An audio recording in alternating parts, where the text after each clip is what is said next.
tidak ada kecurigaan kalau Bertrand sama Sarwenda itu punya hubungan yang di luar, yang aneh-aneh, intinya yang lebih daripada ibu dan anak. Tapi yang dilihat sama netizen Hola netizen yang tercinta, masalah Ruben Onsu dan Sarwenda rupanya berdampak pada Bertrand Peto. Setelah merasa menjadi penyebab masalah rumah tangga Sarwenda dan Ruben Onsu, Bertrand Peto lebih memilih untuk tinggal lebih lama di kampung halamannya Nusa Tenggara Timur atau NTT. Diketahui Bertrand Peto memang sedang berada di NTT dalam rangka melayat lantaran neneknya meninggal dunia. Di tengah kabar duka itu, rumah tangga Sarwenda dan Ruben Onsu juga diterpa isu kurang menyenangkan. Pasalnya, pasangan suami istri tersebut diisukan bercerai setelah Sarwenda mengaku sudah 2 bulan pisah rumah dengan Ruben Onsu. Bahkan Sarwenda membawa ketiga anaknya untuk ikut bersamanya. Sayangnya, nama Bertrand Peto kini kembali ikut terseret dalam isu keretakan tersebut. Sebab Onyo, panggilan akrabnya, kerap dituding memiliki hubungan yang tidak wajar dengan Sarwenda, ibu angkatnya, karena kedekatan mereka. Rupanya, tuduhan hubungan terlarang ini membuat Bertrand Peto stres. Ia bahkan kini belum kembali ke rumah Sarwenda dan Ruben Onsu. Di sisi lain, Bertrand Peto tampak begitu menikmati waktunya di kampung halaman. Ia bahkan membagikan kegiatannya yang mengunjungi sekolah hingga memancing melalui media sosialnya. Nah, gimana nih menurut netizen yang terhormat? Silahkan berkomentar ya. Karena penasaran, aku coba menonton lah ya beberapa videonya Sarwenda dengan anak angkatnya yang dipublish. Dan memang ada video yang nyangkut yang saya lihat itu, yang dimana ketika siapa nama anak angkatnya ya, Bertrand memeluk ibunya dari belakang terus dia cium di sini.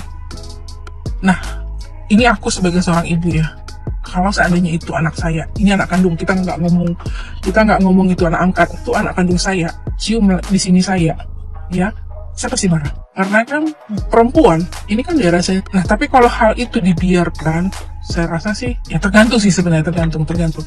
Ya, karena kan untuk kasih sayang seseorang itu beda-beda. Ya, tapi hal ini kan dipublish. Kalau sampai netizen itu menghujat, ngebully, itu sebenarnya kita yang memancing. Karena hal itu kan sesuatu yang tidak wajar dipertontonkan. Apalagi itu anak angkat, anak kandung aja kita pasti bilang, ih nggak wajar banget sih, pasti gitu ya. Sebenarnya sih kalau memang hal-hal seperti itu kita lakukan, nggak usah dipublish, ya cukup privasi kita aja gitu loh. Mungkin Sarwenda itu sebenarnya sayang banget sama anaknya, karena begitu sayangnya dia sama anaknya, ini sayangnya tulus ya, dia nggak mikir macem-macem. Tapi netizen yang berpikir macem-macem, nah netizen yang berpikir macem-macem ini sebenarnya harus kita hentikan dengan sikap kita gitu. Maaf ya, saya bukan bermaksud mengajarin, kita kalau mau hidup tenang, kalau kita mau hidup damai, ya pertontonkan sesuatu hal yang positif aja sih. Sekalipun sebenarnya mungkin menurut Sarwenda ataupun Bertrand itu positif, tapi kan tidak dengan orang lain, karena semua orang punya perspektif yang berbeda-beda tentang sebuah pelukan, tentang sebuah ciuman, apalagi antara ibu angkat dengan anak angkat. Antara ibu kandung dan anak kandung aja itu juga bisa menjadi pro dan kontra. Netizen juga harus bijak juga ya dalam berkomentar. Ya kasihan juga itu si Bertrand, kan dia kan juga anak angkat yang sudah dibantu oleh Sarwenda dan Ruben. Benar-benar mereka tulus kepada anak itu, disekolahkan. Ya jangan sampai membuat mental anak itu juga sampai down gitu loh ya. Karena Bertrand itu anak baik, kalau saya lihat sih dia anak baik banget. Dia memang kalau saya perhatikan, dia itu pikirannya itu nggak macem-macem, pikirannya itu nggak aneh-aneh kalau yang saya perhatikan gitu loh. Tapi komentar netizen yang akan mengerusak pola pikir dia nantinya gitu loh. Ya kalau memang kita sayang sama anak kita, ya udah tunjukkan aja sewajarnya. Sekalipun sebenarnya itu wajar buat kalian, tapi tidak dengan netizen. Gitu. Karena seperti saya bilang, semua orang punya perspektif yang berbeda-beda tentang pelukan, ciuman, dan kasih sayang. Karena kita hidup bermasyarakat kan. Semangat ya buat Bertrand, Sarwenda, dan Ruben Onsu. Kalian orang baik. Aku punya feeling Sarwenda dan Bertrand gak ada perasaan aneh-aneh. Kalau mau aneh-aneh, mereka pasti di belakang kamera. Kalau ini 100% gue juga setuju ya. Gue tidak pernah berpikiran aneh-aneh kalau misalnya mereka itu ada hubungan lebih dari sekedar ibu dan anak gitu. Kasih sayang Sarwenda itu rata ke semuanya. Mau Bertrand itu anak angkat, ya kan, itu rata. gue yakin 100% kalau misalnya tentang hal ini ya. Makanya di video gue nggak ada bilang mereka punya hubungan khusus. Yang gue tekankan ya, karena ini kita tinggal di Indonesia ya, kedekatan sama anak, apalagi anak angkat yang berlawanan jenis ya, itu tidak boleh dipublikasikan ke kita nih sebagai netizen, ngerti nggak sih? Karena kalau misalnya udah jatuh ke tangan netizen ya, dengan pemikiran yang bervariasi dan beraneka ragam ya, apalagi Indonesia ini masih banyak banget yang SDM-nya rendah ya, menurut gue ya, pasti akan menimbulkan pikiran-pikiran negatif atau asumsi-asumsi negatif gitu ya. Kalau untuk keluarga bule ya, ini gue ngomong keluarga bule ya, itu bahkan orang tuanya itu bisa cium bibir loh, gitu loh ya. Dan itu normal ya, tapi ya nggak waktu udah gede juga sih ya kan. Waktu masih kecil tuh bener-bener cium, kiss the lips gitu loh, maksudnya cium bibir, dan itu normal di sana gitu kan. Mungkin kalau di sini kan aneh gitu kan. Jadi gue sama sekali tidak ada kecurigaan kalau Bertrand sama Sarwenda itu punya hubungan yang di luar, yang aneh-aneh, intinya yang lebih daripada ibu dan anak ya. Tapi yang dilihat sama netizen di video-video yang beredar itu memunculkan asumsi. Makanya gue bilang, gue saranin ya, untuk ya hal-hal seperti itu, adegan-adegan yang seperti itu yang mungkin menimbulkan persepsi yang salah, itu dikurang-kurangin gitu kan. Banyak yang komentar ibaratnya ya, cara keluarga orang itu mendidik anaknya, kasih sayang, menunjukkan kasih sayangnya itu beda-beda. Betul, gue setuju ya, dan itu tidak masalah sama sekali kalau misalnya mereka itu mau melakukan seperti kayak kissing atau nggak apa, cium pipi ya, tapi asal jangan dipublikasikan, jangan di tempat umum ataupun jangan di depan kamera, karena akhirnya jadi bumerang sendiri, ya nggak? Apalagi Sarwenda ini adalah public figure ya, pastinya tidak luput dari sorotan-sorotan netizen gitu. Terus ada juga yang bilang, oh berarti lu belain si akun Cancer itu dong? Enggak, gue kagak belain dia sama sekali. Ngapain gue belain dia? Kenal aja gue sama dia kagak, bentuk mukanya gue kagak tahu kayak gimana gitu. Tapi yang gue lihat di akunnya Cancer itu ya, itu tuh dia tuh kayak ngomong ini penggantinya Ruben Onsu. Nah disitulah yang membuat Sarwenda kesel, karena itu udah jatuhnya ke apa ya, fitnah, ngerti nggak? Karena si Cancer ini mungkin tidak tahu faktanya gitu.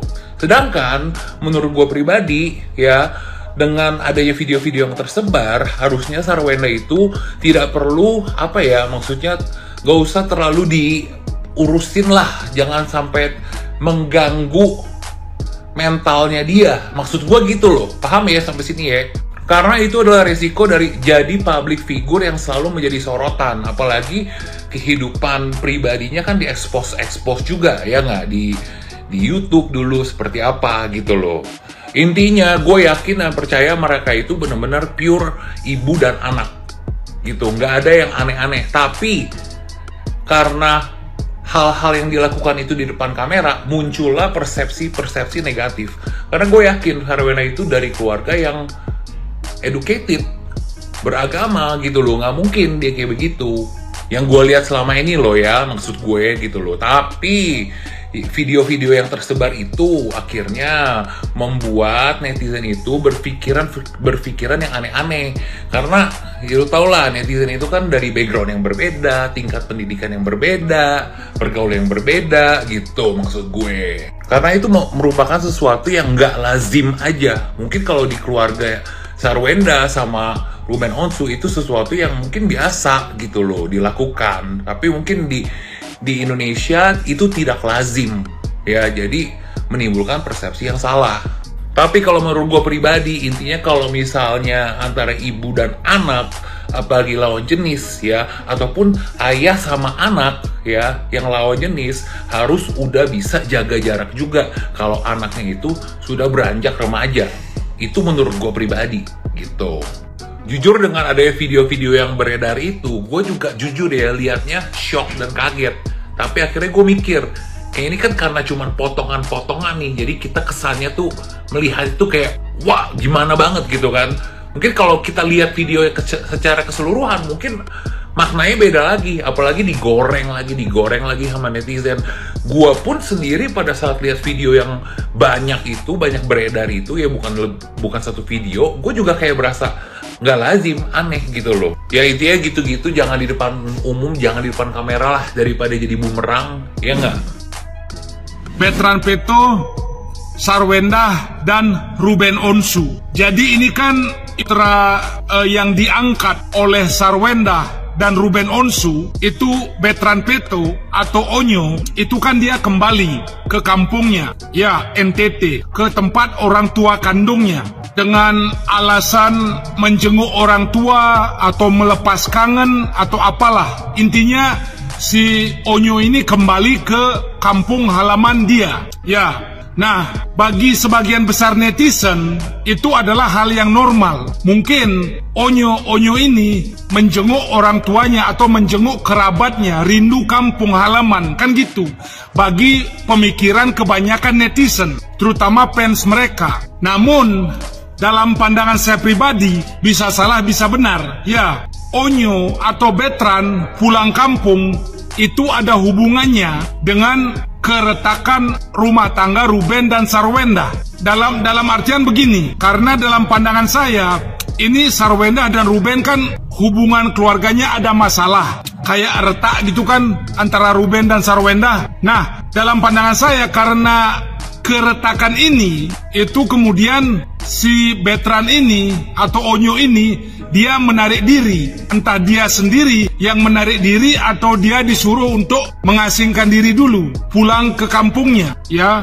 Makanya dia pulang ke kampungnya, kembali ke kampungnya di NTT, karena dia tahu bahwa Sarwenda dan Ruben sedang retak rumah tangganya. Kalau memang ini tidak ada hubungannya dengan dia, dengan Bertrand itu, tentu ketika si Ruben dan Sarwenda ada masalah, dia masih di Jakarta bersama dengan adik-adiknya. Kan dia sudah dianggap anak, ya kan? Dia sudah ada dianggap anak seperti anak kandung juga. Jadi ketika Ruben dan Sarwenda ada masalah, dia dalam opini saya bijaknya ya mendampingi adik-adiknya di Jakarta. Namun ketika ini Ruben dan Sarwenda retak, dia seperti menarik diri gitu loh, atau disuruh ke NTT dulu. Nanti setelah ini keadaan membaik, mungkin dia akan balik lagi ke Jakarta gitu loh. Ya, itu. Jadi ini dalam opini saya. Jadi ini bagi saya pribadi ini nggak kebetulan dia ke NTT ketika rumah tangga ini ada masalah gitu loh.